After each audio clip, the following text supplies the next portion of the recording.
Лукашенко любіць расказваць пра тое, як не трымаецца за ўладу і фактычна прывёў у яе новае пакаленне чыноўнікаў. На першы погляд, так яно і ёсць, бо многія ключавыя пасады ў Беларусі займаюць людзі, якім каля 50 гадоў, што для палітыкі з'яўляецца ў прынцыпе даволі маладым узростам. Але за апошнія гады Лукашенко павяртаў у высокія кабінеты нямала персанажаў, якіх лічылі альбо збітымі лётчыкамі, альбо даўно адправілі на пенсію, а некаторых нават у свой час звальнялі пасля вельмі сур'ёзных памылак. У нашым новым відэа мы раскажам пра гэтых людзей, а таксама паразважаем, навошта яны спатрэбіліся нязменнаму кіраўніку Беларусі менавіта цяпер.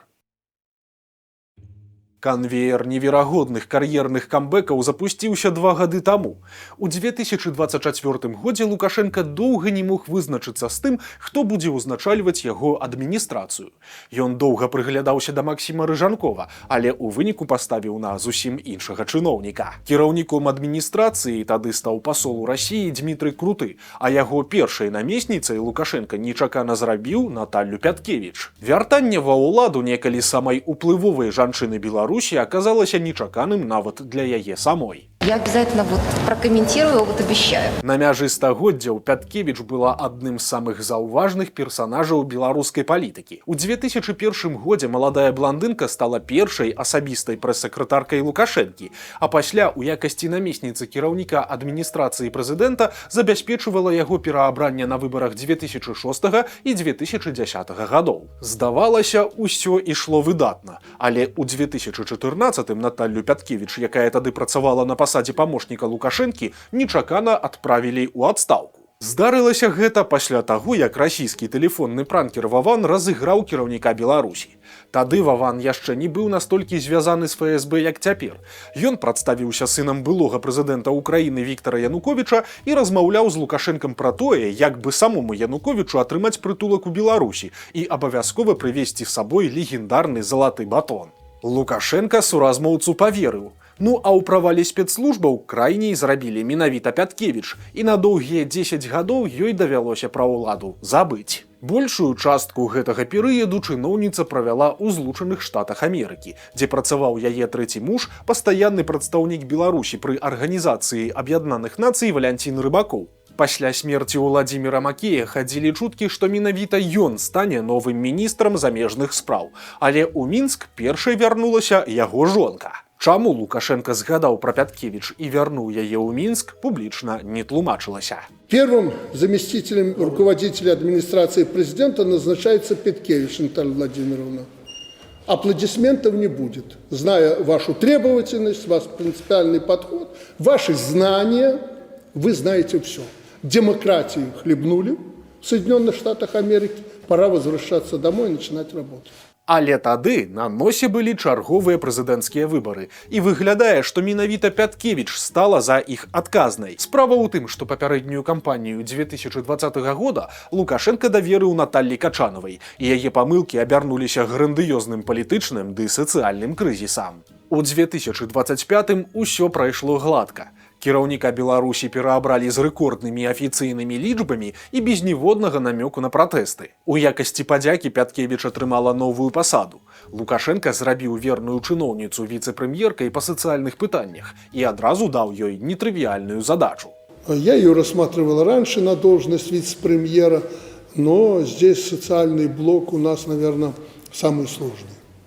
Ну, с вашими подходами и дисциплинированностью, и требовательностью я уверен, что мы наконец-то сможем решить не только вопросы производства кинофильмов нормальных. Не понимаем, оказывается, что нам надо кино из всех идеологических составляющих. Аднак нядаўна над Пяткевіч пачалі згушчацца хмары. Спачатку яе публічна раскрытыкавалі за марудную працу па аптымізацыі дзяржапарату, а нядаўна ёй дасталася падчас вялікай нарады па развіцці хакея. Лукашенко папрасіў віцэ-прэм'ерку падрыхтаваць ідэі, што рабіць з яго любімай цацкай, але прапановы далёкай ад спорту чыноўніцы яму яўна не спадабаліся. И меня удивляет, Наталья Владимировна или кто там предлагает, надо заменить председателя наблюдательного совета, Каркоцкого посадить и прочее, прочее. Зачем? Вы будете председателем наблюдательного совета, вы лучше их разбираетесь. Или я буду свадебным генералом там? Нет. Вы неправильно поняли мои подходы к спорту и в данном случае к главной команде, которая хоть как-то засветилась в этом безнадежье.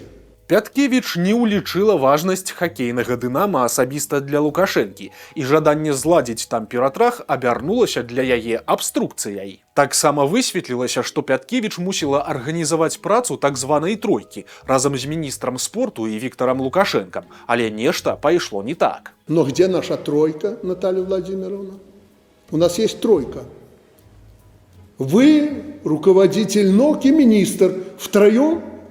Это президент, коллективный президент в спорте.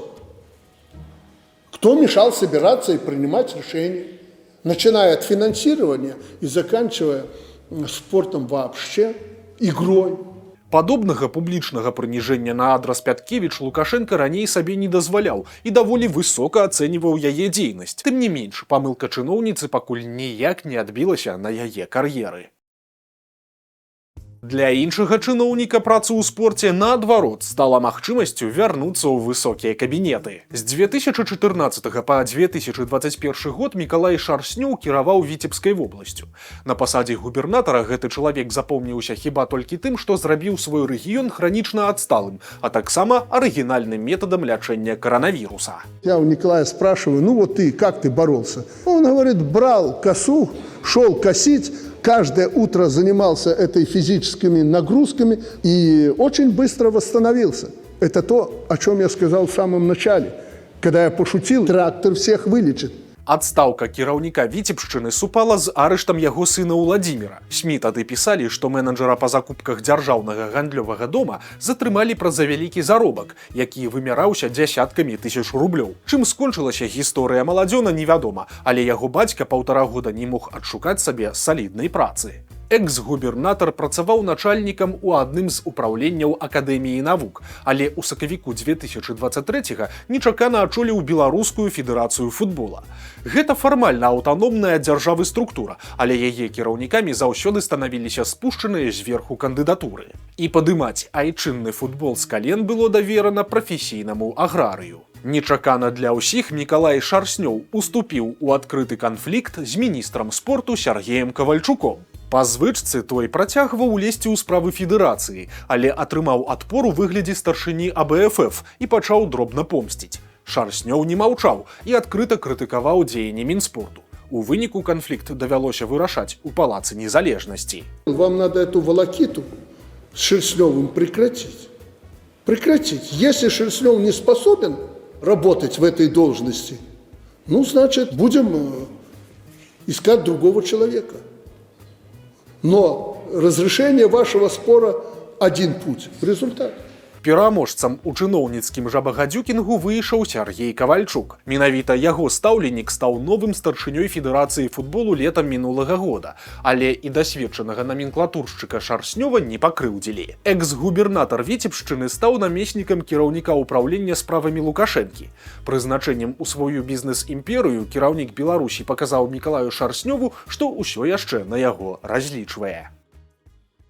Аналагічнае вяртанне яшчэ аднаго вельмі важнага для Лукашэнкі чалавека прайшло амаль незаўважаным. У сярэдзіне дзясятых старшыню КДБ Валерыя Вакульчыка лічылі другім па ўплыве чалавекам у Беларусі.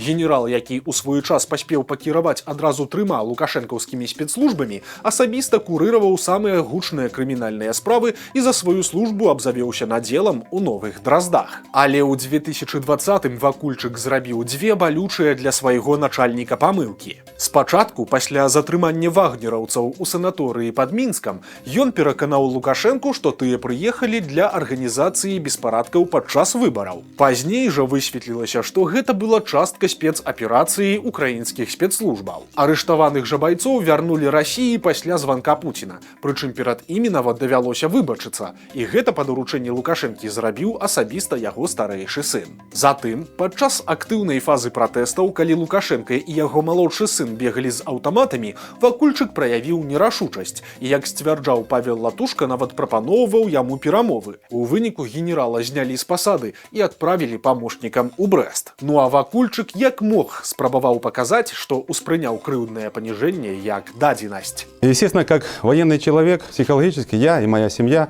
готовы к любому решению руководства о назначении. Так оно должно быть для любого человека, который носит погоны. Ціха прасядзеўшы на паўднёвым захадзе Беларусі 5 гадоў, экс-старшыня КДБ заслужыў вяртанне ў высокія кабінеты і свой катэдж у Драздах. У маі 2025-га Вакульчык быў прызначаны кіраўніком апарата Савета Міністраў, і гэтую пасаду Лукашенко назваў ни много ни мало министерской. Что касается руководителя аппарата правительства, у нас всегда там был человек военный, подготовленный, человек опытный, ну, это должность министра. Притом очень серьезная. Фактычна генерал КДБ стаў сматрачым за ўрадам. Праз Вакульчыка праходзяць усе дакументы Саўміна, а таксама ён кантралюе выкананне міністрамі даручэнняў Лукашэнкі. Сваю працу сілавік робіць ціха і за год паўдзельнічаў толькі ў адной публічнай нарадзе ў Палацы Незалежнасці. На ёй абмяркоўвалі не пытанні ўрада, а магчымую рэформу камітэта дзяржаўнай бяспекі. Мяркуючы па прысутнасці на ёй экс-старшыні КДБ, Лукашенко дараваў Валерыю Вакульчыку усе яго памылкі. Поўнай супрацьлегласцю Вакульчыку ў плане публічнасці з'яўляецца Александр Косінец. Без гэтага чыноўніка не абыходзіцца ніводная вялікая нарада, а Лукашенко даручае яму вельмі далікатныя пытанні ад ратавання беларускай нацыянальнай біятэхналагічнай карпорацыі да падрыхтоўкі прапаноў па барацьбе з пасярэднікамі. Як ні парадаксальна, не займаючы пасады ва ўрадзе ці ў рэгіянальных органах кіравання, Косінец цяпер фармальна з'яўляецца другім чалавекам у краіне, бо ў 24-м годзе яго на безальтэрнатыўнай аснове абралі намеснікам старшыні усебеларускага народнага сходу. Сам жа ён бачыў у гэтым прыкмету сапраўднай дэмакратыі і праяву вялікага даверу. Почему именно Косинец? Вы же видите настоящую нашу демократию. Так приняло Всебелорусское народное собрание. Коли оно такое приняло решение, проголосовало, значит, стал Косинец. Значит, они ему доверяют. Ну и самое главное доверие – это главы государства. Але за што гэты актыўны пенсіянер заслужыў такое павышэнне? Да сярэдзіны нулявых ён быў хірургам і працаваў рэктарам Віцебскага медуніверсітэта. Але затым доктара нечакана павысілі ажно да віцэ-прэм'ера. Аднак вельмі хутка Косінец са сваім фантанам ідэй стаў раздражняць іншых прадстаўнікоў пасіўнай лукашэнкаўскай наменклатуры, таму ініцыятыўнага чыноўніка чакала балючае паніжэнне. У 2008 годзе Лукашенко адправіў Косінца губернатарам у родны Віцебск, але і там ён не збавіў абаротаў і ў выніку змог трыумфальна вярнуцца ў Мінск, адразу на пасаду кіраўніка адміністрацыі Лукашэнкі. У сярэдзіне дзясятых Косінец забяспечыў начальніку паспяховыя прэзідэнцкія ды парламенцкія выбары. Але ў 2017 годзе чыноўнік Энерджайзер у чарговы раз усіх задзёб, і Лукашенко зноў панізіў яго да пасады свайго памочніка. Фактычна, гэта выглядала ганаровай пенсіяй, але пакідала Косінцу доступ да цела і права перыядычна міргаць на супольных мерапрыемствах з кіраўніком Беларусі. Чыноўнік браўся за выпуск айчыннага электрамабіля і вакцыны ад каранавіруса, але гэтыя гучныя праекты праваліліся. Але гэта не перашкодзіла яго чарговаму вяртанню вялікую палітыку, а эффектыўнасць Косінца вымяралася выключна патрыотызмам. Его особенность в том, что это трудоголик и патриот. Я даже в свое время засомневался.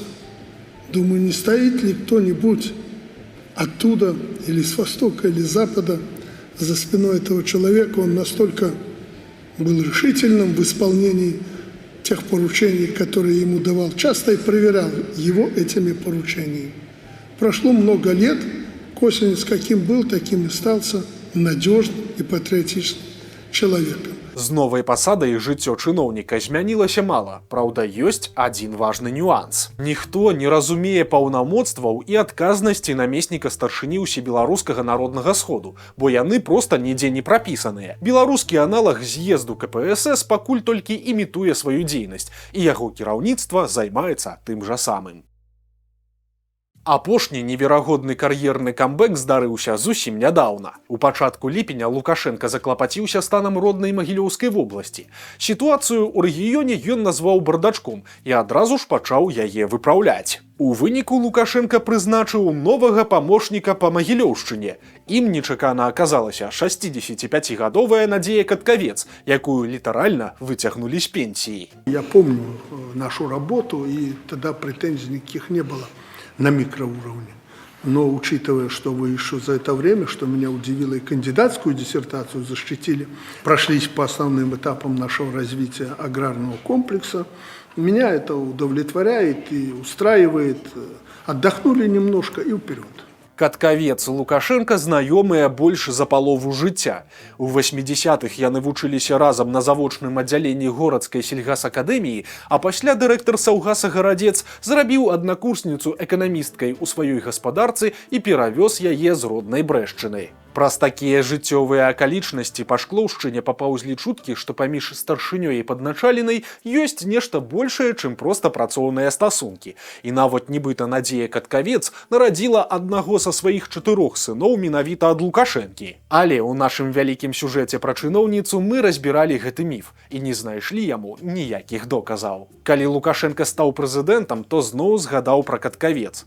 І з 2003 па 2012 год яна была намесніцай міністра сельскай гаспадаркі і на гэтай пасадзе, дзякуючы сакавітай трасянцы, стала самай мемнай чыноўніцай краіны. Я думаю, что нам в этой связи объяснение этому вопросу, может быть, и не даже не этому вопросу, а нашей позиции, что ли, да, что все-таки мы далеко по многим позициям от мировых цен и от цен на продукцию, которая доходит до конечного покупателя в наших странах наших соседей. З 2017-го Каткавец не займала ніякіх дзяржаўных пасад, і здавалася, што уплывовы сябар пра яе ўрэшце забыў. Але гэта было не так, і нахрапістасць гэтай жанчыны яму ў чарговы раз спатрэбілася. Дзеля гэтага нават давялося падпісваць асобны указ, які дазволіў Каткавец знаходзіцца на дзяржаўнай службе даўжэй за максімальна дазволены ўзрост. За першы тыдзень на новай пасадзе новаспечаная памочніца двойчы брала ўдзел у мерапрыемствах з Лукашэнкам. Разам яны глядзелі купалле ў Александрыі, а таксама інспектавалі шклоўскі аграсервіс. Можна быць упэўненым, што няўрымслівая чыноўніца будзе па поўнай апраўдаваць давер, які нечакана зваліўся на яе плечы. Могилевская область должна выполнять, во-первых, доведенные показатели и взятые на себя обязательства по всем направлениям деятельности. З часам Лукашэнку ўсё цяжэй ствараць хаця б мінімальны вобраз прагрэсіўнага палітыка. Ён пастаянна згадвае савецкія практыкі і пакрыху спрабуе іх вяртаць, а беларусы трапляюць пад крытыку за карыстанне сучаснымі гаджэтамі ды любоў да модных брэндаў. Для вяртання ў мінулае Лукашэнку зусім не падыходзяць маладыя чыноўнікі, якія калі і заспелі Савецкі Саюз, то былі яшчэ дзецьмі. Таму вакол кіраўніка Беларусі з'яўляецца ўсё больш людзей яго пакалення і, падобна як не парадаксальна, бліжэй да канца яго эпохі пенсіянераў ва ўладзе можа стаць яшчэ больш.